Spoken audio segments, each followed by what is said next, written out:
Good morning, and welcome to Oasis Live. This is the first edition of Oasis Live for 2023. Welcome to a new year, and there's all kinds of, excuse me, there's all kinds of cliches and all kinds of sayings and all of those things that always comes with a new year. And so a lot of people spend time making resolutions. Oh, I'm going to do this, I'm going to do that, and I'm going to do a whole lot of different things. But I choose not to make resolutions. I choose to set goals. And as I was talking to a dear friend of mine a few days ago, he asked me, he said, "What resolutions have you made?" And I said, "I haven't made any resolutions. I've set some goals, but I haven't made any resolutions." And so he said, "Well, I heard someone talking about how we're not to even set goals, but how we are to make new habits." And I like the sound of that. And so what I did was I incorporated the goals with the habits. And so with every goal that I set, I started thinking about, what new habit can I make to solidify that goal? And so, Happy New Year. Whatever you decide to do, whether you decide to make resolutions, whether you decide to set goals, or whether you decide to form new habits, it's all up to you and the execution of it. And so, as we welcome in this new year, I want to make sure that you are prepared to start this year strong, to go through this year strong, and to end this year strong. And so, what am I going to be talking about today? I'm going to say to you, lighten up. Lighten up. Oh my goodness. Sometimes we allow ourselves to get into spaces where we're so burdened down and we're so stressed about some things that we have no control over. The only thing that we have control over is ourselves. So, I'm going to talk to you about lighten up, how to de-stress and lift your spirits. So think about it. How do you deal with stress in your life? There was a point in time in my life when I like to say I was very focused. And sometimes people would tell me I was too rigid. And you've probably heard me say this before, but I was very focused. And so what that focus meant to me was I was just, I was focused. I stayed steadfast on what I wanted to do, what I believed in, and I wouldn't move from that. But what do you think that did to me? It caused me a lot of stress because when things didn't go the way I wanted them to go, I got stressed out. So think about first, how do you deal with stress in your life? All last year in my other business, all I talked about was self-care. And self-care was more than just a manicure, pedicure, a facial, and a massage. It was about all things in your life that moved you off the course of taking care of yourself, whether it was clutter, whether all of those other things. I came down to my office studio today, or my desk today, and I hadn't been down here in a couple of weeks because guess what? I was on vacay. I took full advantage of the last 2 weeks of December and I vacated. But what I did before I left this workspace is that I put a lot of things on here that I wanted on my desk that I wanted to deal with. And when I came down this morning, I was like, oh my goodness, this is crazy. And so I had stuff everywhere. So I had to start decluttering so that I can minimize my stress level. So what I want to do today is the second question I want to ask you is, what have you found that's helpful in de-stressing and eliminating stress? Now, of course, there is good stress, which is called that eustress. And then there's that distress, which is the bad stress that, have a tendency to kind of take us off kilter. Stress in and of itself is not all bad. Now, for most of the holiday season, my daughter, my son-in-law, and my grandkids came over and they kind of hung out with us for a few days at a time. And as much as I loved having my grandbaby here, every time she cried, my anxiety level just went up. And I was like, what? Babies cry. Babies are supposed to cry. They strengthen their lungs. And so I had to shift my mindset. I had to decide every time she cried, I'm just going to say, hey, she's strengthening her lungs. And so that was the thing that I had to do. I always do a lot of self-talk. That's one of the things that I do to eliminate stress. But today I'm going to give you 6 ways to turn down the stress in your life. And the first one I talked about all last year is simplify. When I came down to my desk and I started seeing all of the things on my desk, and some of the stuff that I was working on before the year ended was all of the paper and stuff that I had gathered that I didn't necessarily need anymore. So I began to put it together to start a shredding pile. So I had those things. I had things that I was actively working on. But in my mind, after being on vacation for 2 weeks and being totally relaxed, all of it looked the same. So I had to come down and differentiate and simplify those things that were on my desk. The other things that I simplify is appointment, tasks, meetings, commitments. I have learned the value over the last several years of recusing myself or saying, you know what, I'm sorry, I can't fulfill that obligation in this season. In other words, I learned how to better say no without feeling guilty. The second thing that I want you to do is live in the present. Oh my goodness. How often do we spend time living in the past? Oh, this happened last year. This happened yesterday. This happened whenever. And we start to ruminate on those things and rehearse those things. And we begin to talk about the things that we don't feel like we can accomplish as a result of the things that happened in the past. Not only can you not do anything about that, but you are borrowing trouble for the future. So not only can you not live in the past, you cannot live in the future, you can only live in the present. Don't worry about tomorrow. Tomorrow has enough worries for itself because guess what happens? When the clock strikes 12 tonight at midnight, it becomes today. So then you have a whole new present to live in. Okay. The third thing is visit your happy place. My husband and I laugh all the time because our happy place is at home. Now, we love all of our children, all of our friends, all of our everything.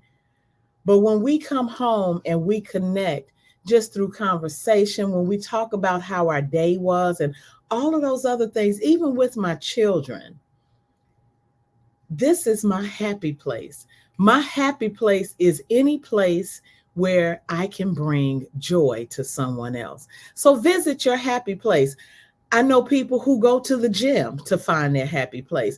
I know people who go to the movies to see a movie. That's their happy place. Some people go to just sit outside in nature to find their happy place. I don't tell you where your happy place is, but what I do tell you is to make sure you spend time in that happy place because that's where you'll refresh. That's where you'll get renewed. That's where you get away from all of the stressors of life and you de-stress. You go on a mental vacation. Someone told me Sunday, she said, I'm struggling. I said, what you struggling with? She said, I'm struggling with going back to work tomorrow. Y'all know what I told her?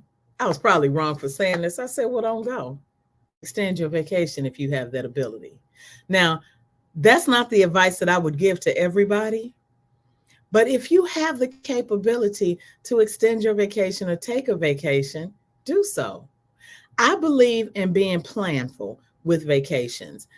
When I was in the active workforce or when I, worked in outside of my own businesses, I started my year off every year by doing 2 things. I looked at all of the holidays for the year and I planned my vacation throughout the whole year. That way, none of my staff was surprised. None of my superiors were surprised. And I submitted those vacations at the very beginning of the year because that's what I needed to stay refreshed. The other thing that I did in concert with scheduling those vacations is that I made sure that I took scheduled time off every quarter. Now, sometimes I would add a couple of days onto a holiday just to make it a long weekend, or I would schedule the whole week off, or whatever I had the capability to do. But I never left stuff undone to become a problem for someone else. Because guess what? Then that not only adds to my mental stress, but it adds to someone else's mental stress. So make sure that you schedule your vacations, get in your happy place, treat yourself well.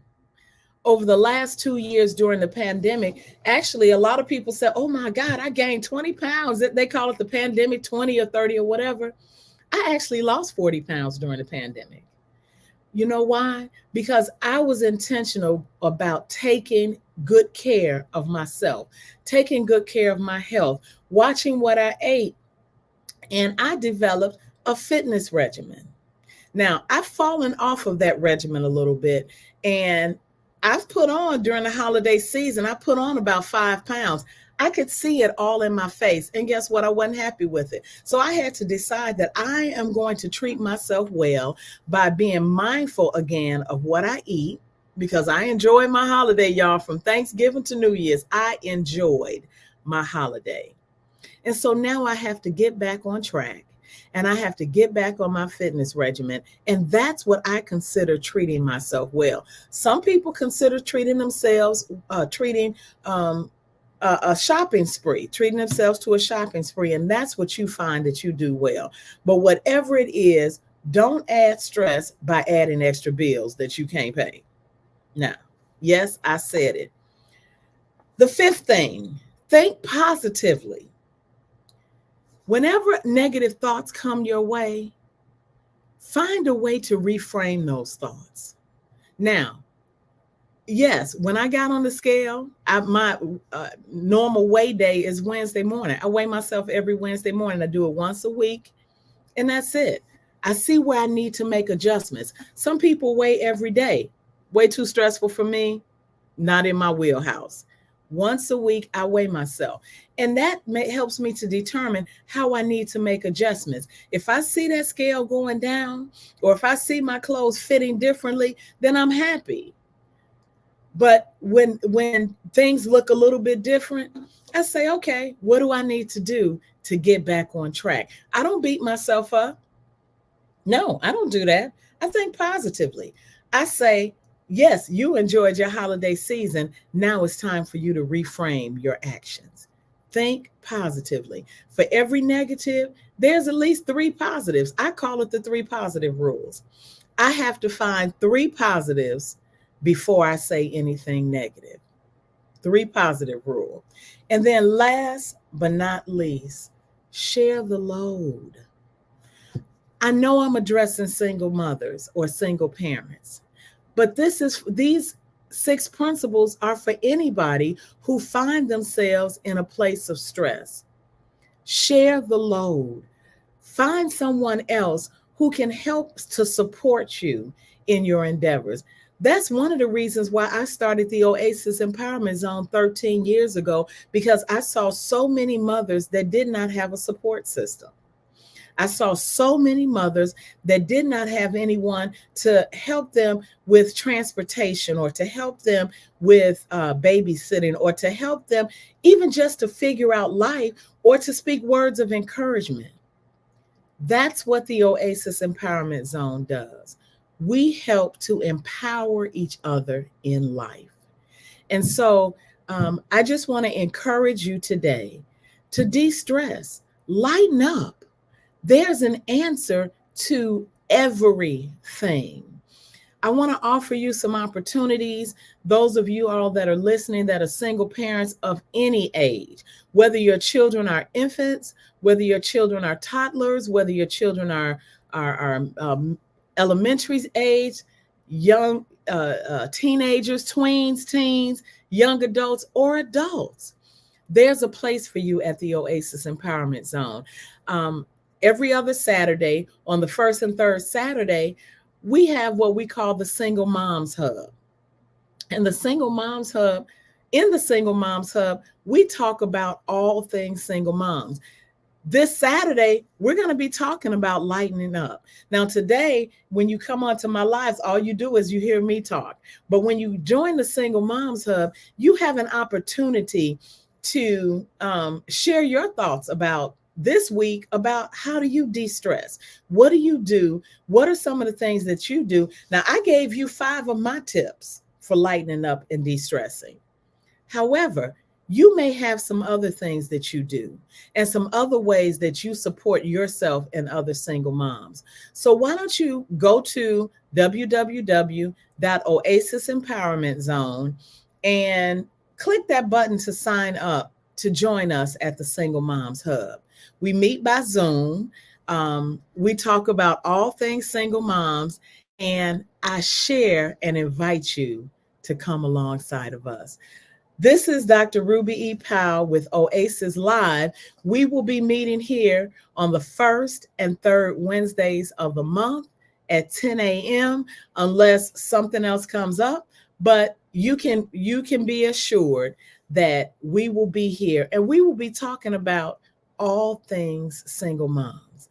We are the Oasis. We want to refresh you. We want to rewater you. We want to give you a place where you can find rest, recovery, rediscovery, and restoration. I'm Dr. Ruby E. Powell with Oasis Live.